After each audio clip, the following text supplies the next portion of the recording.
không cũng cũng tôi cũng xem là phần trình này là lỡ tôi cũng dùng xía chắc là vì pháo mua chờ sinh dù thế thì chờ sinh dù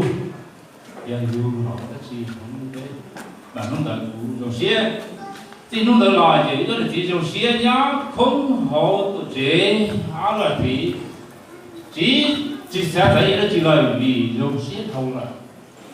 cái đó nó cũng dùng xía thế mà chờ gần cầu đi thế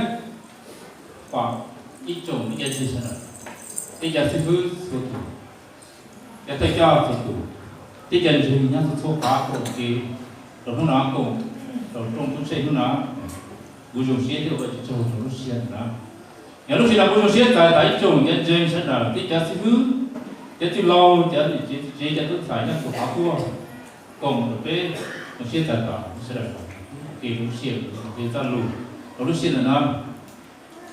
và chúng ta lưu thì nào cũng đọc thiên biết sẽ là thì biết là xía biết là tụi thêm cả tua biết là tụi thêm cả tụ nó lúc xía của cái tài là không sao cho nên là cũng phá cái chỗ biết sẽ là mua bây giờ sao không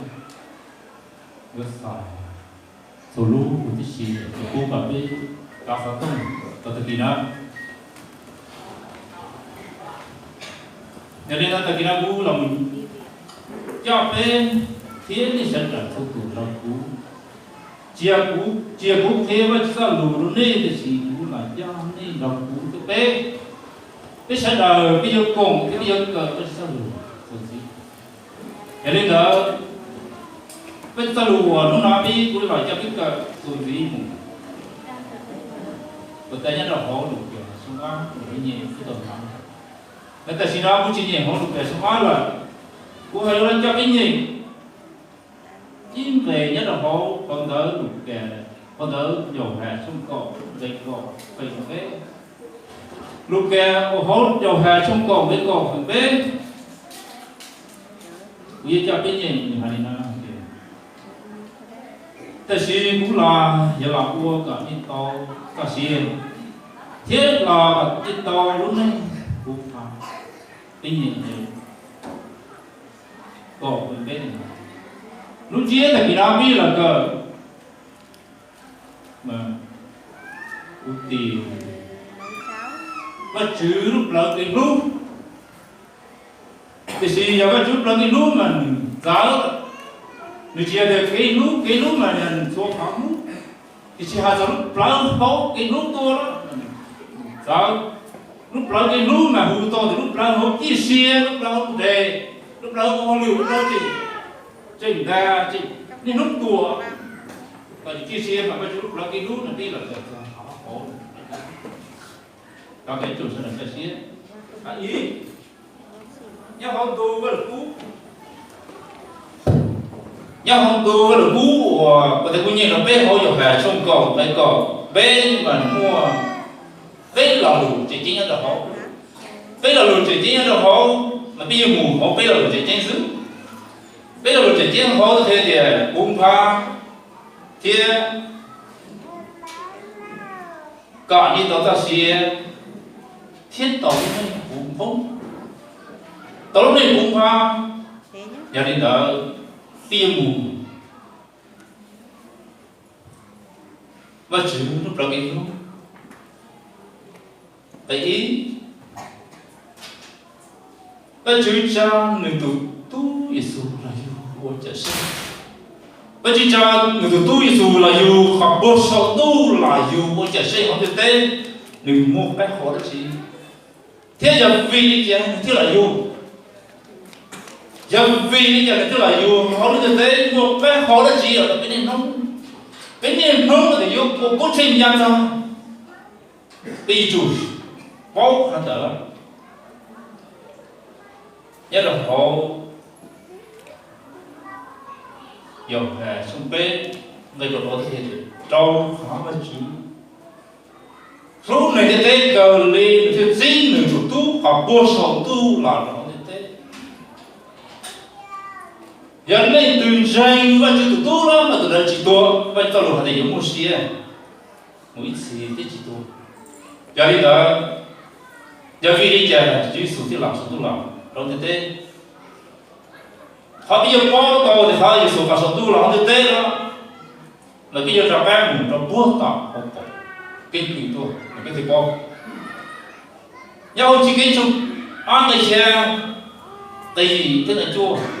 cái khi để từ chữ ở những chữ thọ xúc thao nó và chữ là lù chỉ nó để tế thì chỉ bùa chế gì chỉ tao cái nó chỉ là lù là dù quân mình hết và chỉ là lù là dù tao quân này hết thì chỉ xúc thao đây nó là lù chỉ bùa chế gì nhau chỉ cái chữ ý mấy đây đó thôi mà chữ chỉ bùa chế gì là mà chỉ sang đến đây mà chữ chỉ giống có hay một nó cái nó trò một cái bùa chế gì chuyện sử dụng con rất là khó và chữ trở giá thì giống như vậy và chữ trở giá thì bây giờ chỉ tu cả rong bé lên và những gì cái này tu vào cái rong đi bé thì tu đó nó mà dùng một xí nhá đấy thiết tưởng tới dùng cái bùa chế gì và chữ sai là chữ chấm là bùa cõi từ dưới đây và chữ số và đầu tiên nó mang chữ chia sẻ thiết rong nó chữ giải dư lại chỉ này họ lúc tiền tây nó và chữ chỉ bùa chế gì và chữ chỉ chia chỉ này chỉ lịch chỉ cho nửa chỉ dùng khai chỉ dùng chạy khai đây thiết chúa thiết chùa chỉ lịch khai chỉ bùa to tiền được quý tiền to để sự khai chỉ cái chấp là lịch muốn là khai là tiền lắm mà khai là giải khai và chỉ số xí và chỉ bùa về họ chỉ bùa vào bên là và chỉ số xí rồi là mà tụi chị này nó sợ gì ta xí thế được nhá đi ta xí chỉ nhá nó là bây giờ mà bây giờ là mình giờ nó chữ thì họ chữ lúc bé vị ta xí nhưng cái gì nó nghe thì tụi chị chữ thì chỉ tao lúc bé nó mà thì không nói và chỉ còn chỉ là biết cái tao lùi sau lúc bé thì chỉ có biết cái lúc bé để đi bóc nó lùi lúc bé để làm gì thôi mà chữ chỉ đâu phải đây là nó từ trong xếp lò lại vẫn mua gì dưới trong vật chữ là và chữ chỉ nó và chữ chỉ lúc này nữa và chữ trong là nhau lúc này để nó xài đâu thì là dễ xếp lò chỉ cho chỉ sợ chỉ rồi nhau cái xếp lù thì nhau trong xếp lù chỉ cái phải gì thì chỉ là chữ hai để nhưng họ lúc này quyền mỗi giờ cha nhá nó thì hiện nay họ cũng tại cha nó từ lắm đến tuổi nó tới thì cái gì họ lúc đó họ lúc này để mà chỉ họ thôi hiện nó thì chỉ qua áp chân chỉ cái chân rồi thì chỉ mới cha nó một giờ chỉ tu cái gì thì chỉ mới cha nó mà ta xin và bốc không thể phải dùng cái chữ hài rồi có thể sát đó nó từ cái chữ đó cái gì nhá hậu thôi vậy đi qua nữa thì cũng muốn đi cái gì đó thì nhiều người là cái gì đi cái xía qua để thế vậy tôi nhất tôi nói vậy mà đã dừng giờ lại cái chữ nó chỉ tôi rất gì không nói vậy thì và họ trong đời là thế nó to và chỉ để nó số nhẹ chỉ tứ tụ hộp đó sao nó tứ tụ nó đâu đây là các hàng đâu để là tua những là cái những chân chế có số nhẹ những chỉ số nhẹ mà chỉ ra và chỉ để những sự chiều còn rất tin là khác để kiếm tiền đấy chỉ nó khác bây giờ còn nó để nó khác lúc xưa nó rất gì nó để vì tiền đó chỉ nó rất gì chủ gia xin thế cái nó tung của họ có khá giống rồi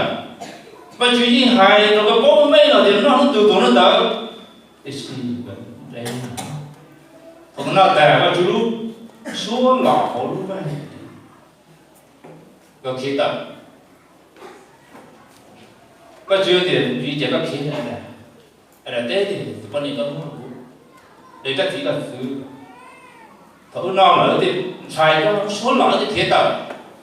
và chữ nồng nó quan hệ vị nè và chữ nồng nè đấy một thời gian từ và tao nói chuyện giờ hai giờ để đi đâu tí nó là mù cái quan điểm dùng nhiều cái chuyện này dùng không á cái chuyện này dùng chia á một cái chuyện này cái chuyện này chỉ trong một không á hoặc là trong một không á dùng ra xe cả do thọ cái lúc chế trong các một á vì á bố và chú phòng nó quan điểm trong xe dùng nhiều thì chỉ có mắc đã chặt lời thì chỉ có cái xe nó chỉ có bị và chính phủ nó nói gì nó là tao nói chỉ mua tiền mà tao nói rồi cái cho lọt đá cái nó phải không tại sao này và chính phủ vì nên à trong này chỉ sao cái gì này cũng chỉ là theo là từ này cũng mong lưu xếp lâu cái gì vì hắn mình chỉ chính đấy hắn chỉ phải vì anh chỉ nhiều là đến gì lúc này thì chỉ phải đến nó đến gì đó là cáiตัวmỗi thiên này là phải gì giờ nhất đi giờ chỉ là đến gì đó là biết của chị to một cũng có ôn rồng nhiều tôi nhiều cái cũng vậy chứ thì xin chị là bạn nói thì phải chúng ta làm thế đấy giờ lúc xí hao cũng là chịu cả đã hết bạn ở cô chứ thế là ở một kỳ lắm là người mua thì xin chị to giờ lúc xí hao nó là sai nó phải sai giờ là giờ này ta mới là đủ nhau không nhiều hà trong cổng đấy có phải biết cái gì cú là đủ cú là nó là cú là giờ này từ cú là giờ chỉ số thì cú là cả số cú là đó thì tên vì cú thì cái trái rau nó là cái thọ với nhà cái cú là đi số chưa là giờ này chỉ số là số cú là số hai trái nữa số cú là cái cú hai mình chia như thế tàu dòng nhá chắc là chỉ mua trái tu là chỉ mua cái lọ cái chỗ thì chỉ vì để cho sự cũng là vì đấy cái số khác cũng là được cho sự còn nữa những cái gì này giờ dùng một bộ thay thế là nó sẽ tông khỏi chế độ để cơ tí là nó có lúc chế nữa là chỉ có từ tu một tên mình ví dụ như này giờ mình yếu tu nó cái gì mà tao nói chuyện sai là cái gì dù là đến tí mà dù là cái gì giờ giết ông ấy là đó chỉ là lúc đó là lúc đấy vì bé họ phải chú lúc bé giờ đi kìa thọ cái bốc cái thọ là nó nhung là nó nhung gì nó mới đi mua là tao nói đi mua nó này thêm một tên cũng tên nó tên bác sĩ bán tôm tên không còn tôm tên nó nhiều thôi về một bên hú tôi để tao biết xài cho nó biết sướng là chơi bác sĩ là bác sĩ bán chơi bán tôm là bác sĩ bán ôi giờ từ là chỉ bán bây giờ tôi khen tiền nhân phí đi chả bé chỉ tính tiền của chỉ của cái nhà bé một tính tiền tên ở tù là chỉ bé số giờ này chú sẽ thấy cú làm này là chậm đi thế là bé còn đi vì mà chú bé trò nó nhiều khi nó sẽ thấy hết khi nhiều chỉ ô tô giờ nó chỉ là cái sự chỉ số là chào cao thế là chào cũng cả bé đi nên sẽ cả bé sát tới buồn gì vậy thọ cú á cú cuốn rải trong lòng rất sai lúc này thọ biết đâu chưa thọ sai lúc này nó có một gì cho ta nói vì con dù cũng nói chuyện này tụ lò này bông mà cái chọn này cả cái giống ở xây dựng thêm luôn cho ta trong thì phải một bếp sông mà và cho lòng mà nó từ lúc trong giấy kia là tìm là hú tàu thì ta xây dựng tàu vậy sao lúc này vì cái trẻ các hành trình lúc bắt trống các chỉ dây từ chữ chỉ lúc bắt trống cả các chỉ bê từ chữ chỉ lúc bắt trống cả một bê lúc bắt trống ở từ chữ chỉ vì ở bên trên bê cái bắt trống sao nào cũng nhà tổng mấy tổ chức khó chứ tụi cây nó tổng mấy tổ chức khó mà tổ chức khó đợi cha cũng một bá nữa nó qua trên bếp sông mà hú to thì bá người bá giờอยู่กับมุสชินะเตะต tôi cắt tôm bồn phải xem sáu nó bao nhiêu là một bê nó bao nhiêu mà hồi tao thì dù giàu nó bao nhiêu chọc cứ thì xin cú chỉ kia tao tập cỡ cú chỉ kia tao tập cỡ cú mua không vì gì khó gì xuống mà vì đấy hụt tiền biết tiền tiền là biết thầu tiền là chỉ số tiền là sao giờ nên là chỉ số tiền là cú là vì là hai bé lúc này thì cái thầu giờ biết thế đấy giờ biết kia nó chữ là chỉ số tiền là sao đấy giờ nữa nhưng chỉ cái trong bé nhất là họ chỉ cái trong bé này của trí thầu này bốn cái thầu là và chữ cha lù dê thầu lúc xưa đó mà thì gì nó nào là tận đây yêu ua cả ca từ ban đề thế từ mẹ đi ăn đồ sinh tử tận đây đó là ăn đồ sinh tử nó yêu ua dính chúa mà chỉ có cần thì chỉ từ ban đề đồ sinh tử nó trong cả nát đồ sinh tử tao học cả tao chỉ nát đồ sinh tử là những không nhà tao từ ban đề nóจะsinh tử tao cả cái nụ hậu thì cái trong bên rồi còn chính là mua ăn làm đủ chỉ chính nữa thì gì bây giờ đã hết vàng ở tụ ban đi ở sinh tử thế thật ra thì bây giờ là lùa thì tụ ban đi tụ sinh tử trong ca tụ sinh tử tụ nát sinh tử to cả trong mà tụ nát tụ sinh tử nó nhà cừ tả tụ ban đi là sinh tử tả sự cái môi dây này cái tiền cái dây gì tụ sinh tử này là Giêsu hay là cú là trong đây là chỉ là trong gì nhung các cái làm gì các cái gì lúc này tính tiền cũng là đầu đi cũng là trong đá được thô bản trong lấy tiền truyền cú lắm mà tụi nó cái gì cua chơi vậy cũng trái ra nữa chín đế đấy là khi sau này nó đã trái rồi lúc chế đá or cha ua tụi cha nó là giờ tí này mà nó thằng này là bay sâu quá nó tụ quá cái cứ đó cái biết nó rồi thằng đó mà nửa thì yếu dây chớ một thằng đó là nông nửa là cái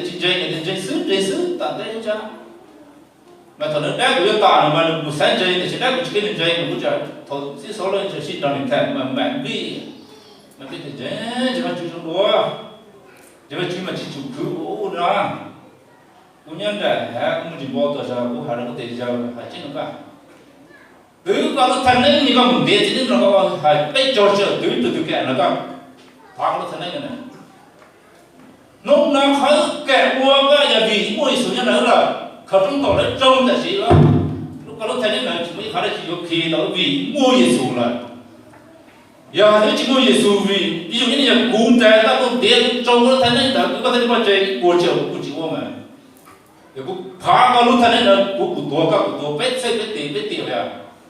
giờ các xã mua ban là cũng không chịu cái khảo lý để chịu cũng thôi một chế là gì xí đi thì giờ thì sao thế thằng ấy đi ban kìa vì Giêsu thì biết trông nét đâu mua Giêsu là cái gì người Giêsu cũng tưởng rằng hắn phá thằng này cái một đâu một tên thằng này đâu là tên thực tỷ bây giờ tổ bết xây bết tiền biết chỉ cái những điều gì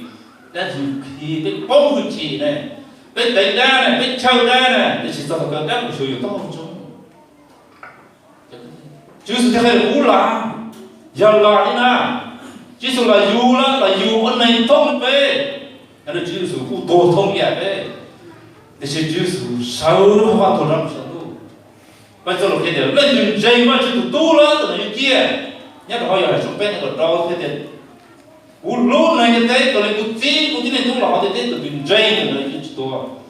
thì chỉ xem mà đó chỉ là biết số tụi chúngตัวhồ sĩ á ít về bây giờ muốn nó hai chỉตัวbây giờ có được hai chỉตัวmà từแต่chỉ là thì cả đường dây củaตัวtụi chỉ củaตัวthì chỉ ít về bây giờ muốn nó phát hiện ra phần làตัวđường dâyตัวthế tụi chỉตัวkhai số là cho nên là cái mùi nó hạt thia thì và chữ lúc là cái tiếng tiếng là hưu tao hình như tập là khá là chi là nó biết không vào và chữ nó cái nó tiếng hay và chữ cha nó cũng là nhiều chữ sinh và dù với chữ sinh nó được chữ sinh nó mà xác định như chủ nhà bay vậy chứ và chữ chữ vậy chứ này đó thì vừa thì chữ sinh nó xác định về chữ ít khá là chi và nó sẽ là nhiều hơn thế thì gì đó mà chúng ta lù dù là dùng con này nó được chỉ nhớ mà chỉ xét vào từ mình học được nhớ con nhà sẽ về xuống xe một lọ với sao lù nữa với sao biết tiền với chú phải xe cô số con đấy rồi để chỉ mấy tuần có sư của chỉ to đánh một đòn đó nó sách tu để dùng từ tu mà lấy mua tủ tu nó luôn về thì ô mà nó mà lúc mình sao đó thì phải chuyên trang mình nhớ vậy thì chỉ phải chuyên khai con đây là chỉ phải chuyên bóc con đây thầu này cho cũng cái thầu thì chỉ phải chuyên là gì trời lúc sinh hoạt đó trời lúc trong khoa lùi chịu xì là tía đó rất là tía thì chỉ nhận được bên nó thì thế thì bên dùng thế của lúc chỉ sai bên trong á thì chỉ tía rồi phải như vậy thì các chú chỉ trong đấy chú hai những trẻ đó mù nữa đó và chú để xem có giống vậy trở sinh phải chú sĩ thế dù đó là phải dù là những buổi chỉ bắt đầu lịch là chỉ hai chỗ tê là chỉ là bé nó mới xỉa là nó tiếp theo đó thì bắt đầu tía để cho chú là cái nó tía là khó rồi chú sẽ dù là nó thế trở sinh dù là do vị thế vị ca mình trở sinh tới dù là chỉ sử dụng là vẫn là lúa thế này là chỉnh chơi với chỉnh tu mà tụi nó chỉ tu, nhưng chỉ biết một trăm mà nên là tiếp theo đó thì và chú chỉ cho chúng thế, cái mẹ thì tụi chỉ tiền chứ, phải sao được tiền chứ, hai chữ số vậy, nhớ rồi họ luôn kẻ trong áng về cầu ý, tụi biết nói là để chỉ hôm ý cả và chỉ muốn về được chỉ chính là hôm thế đó, nông na thì nó thì tụi sẽ dù là họ là cái lúc đó là tu tới do tu chứ do tu kiến tạo là gì tu chứ với chúng ta luôn là dù anh này đó mà tu trở sinh này dù là nó biết là dù là do tu kiến tạo là gì do tu chứ á nếu là ô chứ họ nó thế là ô chứ bé cả biết đi là đang thực tế à mà thôi dù là dù ô chứ là bạn biết ví dụ đấy chứ ví dụ tôi ra xe ví dụ như thì họ bây giờ thì nó tích trời cho sở tự chạy tích trời cho chỗ cháu ra và biết mua từ chữ chết từ chữ mua chữ gì đó biết tại gì thì gì biết mua từ chữ là chỉ cho chết từ thân chỉ chết mua chữ gì đó biết sư vì mua chữ gì này giờ biết sư mà nó nó cái rồi hay là nó là nó từ cái sinh du là hốt là cái lúc trùng là từ này từ thiết tạo là gì từ chữ này là từ chữ bé này mà muốn làm được nhau bao giờ phải trong còn cái cậu bé thì để cả tàu ra xe mà cái gì mà biết tàu ra xe mà cái gì cũng được cái của chế dài số tụ chế này tàu ra xe đấy gì biết hải ra xe cái chỉ tiền cái gì cũng nghe đây đó nó trở thành sự du là nó là cái đúng là người chỉ to hay là chỉ có chỉ to du hay là du là người là ô chữ để nó là cái mô tổ chữ là đó là cái chùa là xác định cái điều kia nhất đó mà là cầu sông nhất đó mà phải sông ý cái hệ điểm nói gì ví dụ như tụi mình tu thì gì đó nếu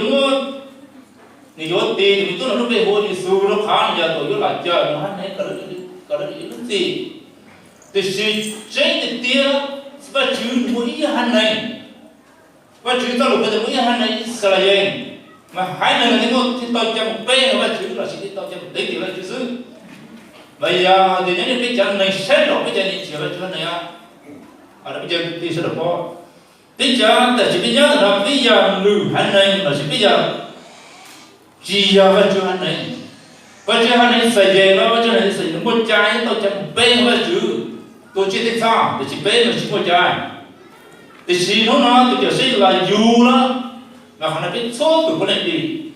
vì họ biết chùa là tại Giêsu bị sửa trách gì mà bây giờ trái kê là tổ biết chùa là Giêsu đó là biết là dây mà chưa biết bé hở thôi chưa giờ này đi nhất là Giêsu chỉ là yêu giờ này tụi nó dây mà chưa bé mà chưa dùng một là vô tình tết chờ như thế này bộ bé mà chưa là một tí lúc tết chờ như thế này mà chưa này đây chỉ một phần nó là biết số từ một phần là một tính thì vẫn chứ số tết chờ số nó còn dây số các tết chờ thì chúng tôi chống lên đầu tù chỉ sẽ tính thì vẫn chứ thế vào là bé là để ya Jesus chỉ là Giêsu chỉ là cái gì muốn nhiên thiên nhiên bố trợ một yếu cái gì thì chỉ nói là Giêsu bố bây giờ là cái bố khắc không nó đau này cũng chỉ nói khang về đó gì khắc không bây giờ khang bố đau nó là Giêsu là yếu biết số hắn này thế đó gì biết số hắn này thế một cái này chỉ mong cha gì tôi số hắn này thế một cái là biết mà chịu biết là chịu là chịu đau tiếc khá là vì Giêsu là Giêsu là dùng thế là tôi sẽ có lý là tôi ta xia Giêsu cái cú giờ nó không bỏ mà nè thế kì nè chùa đó là cú đó nè chỉ có thì tôi chỉ cho được biết thôi mà nó là biết hôm nay bây giờ giống hả thì bây giờ xia nó tu bây giờ biết được luôn chỉ là chỉ kia để chúng nó bỏ nó gì cho chúng cháu nó biết gì nó không bỏ thì chỉ có tu là chỉ dư cái bé là nó mua hồ huyền nó tôi tả là bé nó là thì chỉ cụ chỉ chúa thì chúng nó họ bỏ họ tu là thế nên những chữ một chữ số cái cú là hắn đấy đó là trong đi chùa là cú dù là không đi cú dù là dâu đi nông này thế cú tuổi rồi này na rồi này sao các tuổi các một số tu nên những kia là cú đi chùa ya họ tiếc họ của Chúa Giêsu là biết một chỗ đấy biết một đồng họ bé họ thì bé là cái đó để bây chủ bé tao và chú lắng cái lúc bây chủ bé tao và chú lắng cái lúc và chú lắng cái lúc là dù con này là và chú ta là dù con này là thì si dù con này tua là Giêsu đã một số tu là thì chúng ta lùi vô hà đấy chứ cái gì muốn ta lùi tiếp theo thì cái đó mà còn sống còn trong cái chúa thì cái thôi Giêsu kia nó đã là đó Giêsu sẽ trả lại một trong số Giêsu sẽ mua cho số tu cái chuyện là thế là một dọn đó một dọn mà Chúa sẽ gì thế thực tế là mua thấp là cho các cái chờ họ luôn rồi thiếu vô thì Chúa để họ được còn được bố huy chi rồi là ô tô cái thứ gì chỉ chết sau đó tiêm bó hay thì tên lù còn nó thì nó cũng chết phật Giêsu dù lắm mà nó thì Chúa phải có thế thì chỉ thầu Giêsu dù lắm này là đó mà thầu Giêsu yêu tôi đó thiết phật của khán giả đó một tỷ chữ là hai thì Giêsu sao đó mà hiện nay còn nó muốn số phật của khán giả đó bên nó mà liền mà là thế chẳng tụi mình liền làm cái chua cái lấy số kia ok nhất định tại kỳ nó lấy số kia ok đại là lấy tụi mình về mà chịu khó đúng đúng như vậy thằng nó một giờ cả thì chữ hà đó thì chẳng nên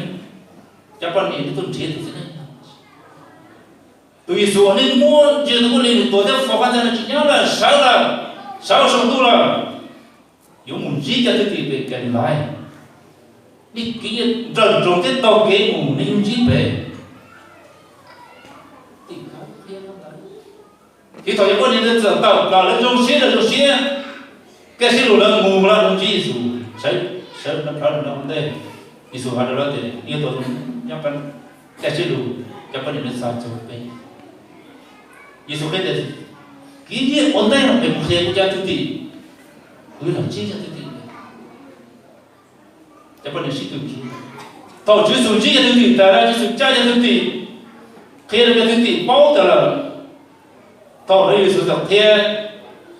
khi nó ta đó mà chữ và chỉ tới cha chỉ số một số tu thầu chỉ số một số tu nó giàu số và chỉ xét xí á đó cái một giàu lúc khúc chơi là chỉ lúc chơi số tu và nuôi số lại rồi mà thầu chỉ số tháo lên gì số ba bên mà thầu đi chơi tự tỷ tờ bộ tao hơn được khi tao muốn dùng thiên tiết đấy cũng muốn là thường tiết tao đã tờ rồi ra và chỉ số bắt chước cái cú bù đủ chi trong này cái cú giàu sau đây chỉ sẽ để gì tháo vào chữ bán đi số đủ rồi đi tàu mù kia tao muốn dùng thiên mù bù đủ chi chỉ cái như thế giờ là chữ tàu là và chữ đủ chi và chữ bù là giờ hai chữ số một giàu sau tháo chi mỗi chuyện cái gì giờ tao luôn nói sẽ là bao nhiêu ý số một trăm sáu tu khai cho tao dùng là ý chỉ là tại đó là这是这样，耶稣是一个人。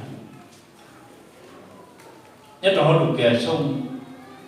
này có blog thì chỉ cho người ta chỉ cho ý người ta chỉ cho bé thì là vì số cháu đã tàu họ luôn luôn sẽ là tàu ra lúc già phải tàu nhiều người cha để phổ công nó lớn tệ thầu được phổ công nó lớn tệ đó người ta dài lớn thì vẫn chưa xảy ra bố sống thôi chắc thứ thì là giờ bé hờ mình thấy nó trong nó đã đúng trung như thế này đã dùng xe cờ đi thế là nhiên không mùa hậu tổ chế là cô chỉ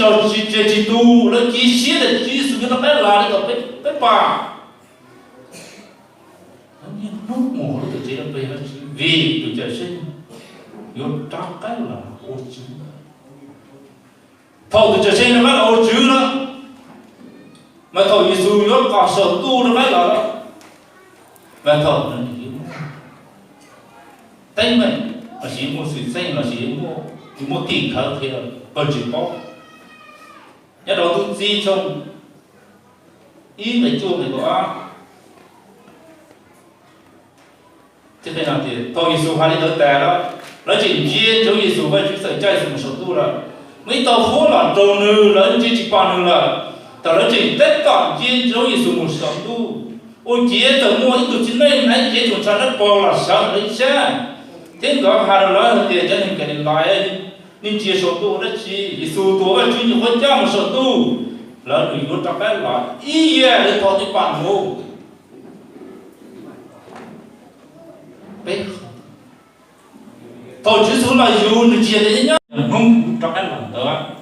ở đây chỉ số hai giờ dùng cho cái tiêu chuẩn là tiêu chuẩn là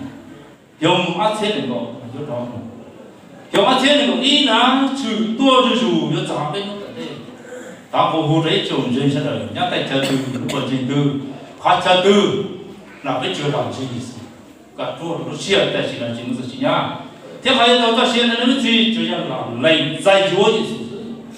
khát đâu cái ấy khát đâu ta xịt cái gì lúc này nó tôi như vậy nhỉ số nhẹ đó nhá không phải chỉ sợ tệ đó là yeah ông tên nó được hay dùng cún nhía mù lại tận đây thì sẽ nhẹ nếu bảo số tu làm là nhẹ nhóc ít gì người ta xia thế lúc này nhắc đến cái gì chỉ tu là nhẹ luôn mà tận đây nó làm số tu là ở chỉ sử dụng đó là nên bên chủ về xia cả hai sử mà còn từ đây ý là dù hati áo là tua hati pe trong số tu hati plau vô là cái thì chỉ mua pe là lù hậu chỉ sử dụng này tiền pe là lù nó khó là dù tiền là chỉ khó chỉ số là tua u tiền là hai số sáu số tiền là chỉ chốt tích ha và chỉ số nó là chỉ tốn tiền hắn đây vô lỗ tiền hắn bây giờ khi được thọ đi nhá không được thế ni quả này ô phải ok ô có đồ xít ra xít này ô tu sẽ tu nhiều ý này sai chỉ là ý này ni chẳng chỉ chẳng trong thì cũng làm xí dễ là nó là biết quả cái gì thế sao biết quả là thì sao hắn phát nó ra cái gì quả gì muốn xít được ra gì quả gì tối bên này cả tua yết đi lúc gì lúc xưa tàu cái này là chỉ tua như chủ tối bên này cả tua cam vô vũ rồi trồng cho quả cho giờ cho tôi chân phải cho tiêu rồi những tí những cô chân 叫我那我知，他叫叫我那我知，他提议就做那件事，对对。反正在路上那烧，只不一看到的有，叫那个别的别的事，最难的一数天难人的数那别的别的，他就疯。但是放我เรา错เลยตัวตัวนั้นเป็นตัวเขานะถ้าจุดนี้ดาราเป็น错เลยตัวตัว他只有放我们呗他จุดนี้นะ呗他只有ตัวไปแต่他只有จ้าไปต่อไปมุสาเราทอตุจีสุนู่นอะไรอยู่เราใกล้หมดนั่นแหละตัวตัวใจรู้นะอยู่แก่สิ่ง要到他现在这样子，他就说我说，前面个音，在那我写着什么就是着心，在那个。